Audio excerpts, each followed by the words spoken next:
Speech is an essential mechanism of democracy, for it is the means to hold officials accountable to the people.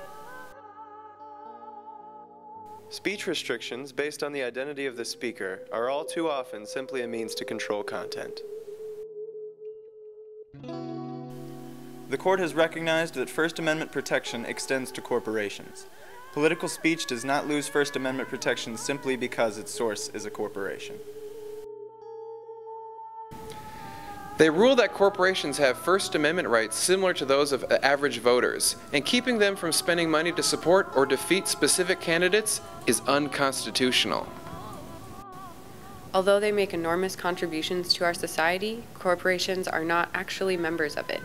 They cannot vote or run for office. The conceit that corporations must be treated identically to natural persons in the political sphere is not only inaccurate, but also inadequate to justify the court's disposition of this case. Misguided is the notion that the court must rewrite the law relating to campaign expenditures by for-profit corporations and unions to decide this case.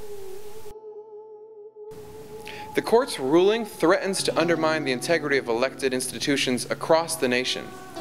The path it has taken to reach its outcome will, I fear, do damage to this institution.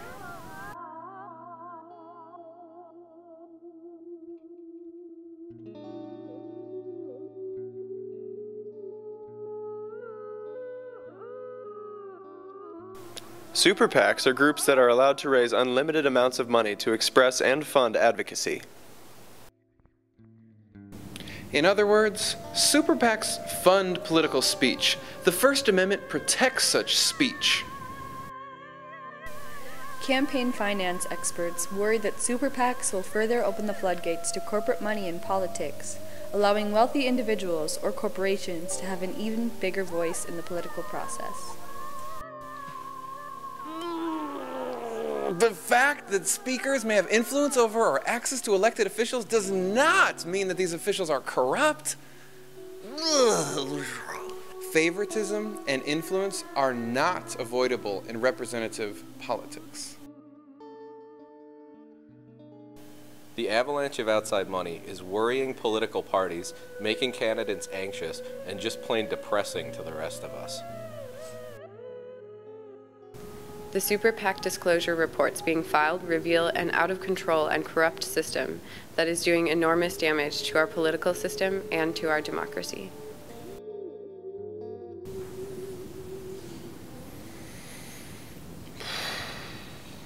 All of this is the result of the disastrous, misguided decision by the Supreme Court in the Citizens United case. It is well understood that a substantial and legitimate reason, if not the only reason, to make a contribution to one candidate over another is that the candidate will respond by producing those political outcomes the supporter favors. The most important thing is the quality of the candidate and how well that candidate connects with the voters. A relatively few super-rich individuals and a number of corporations are making huge, unlimited contributions to the super PACs and are exercising magnified and undue influence in the 2012 presidential primaries. You can talk about disclosure all you want, but there have always been clever operators who can get around the law. If you view it as a deregulation device, then you've created a power vacuum into which someone will crawl.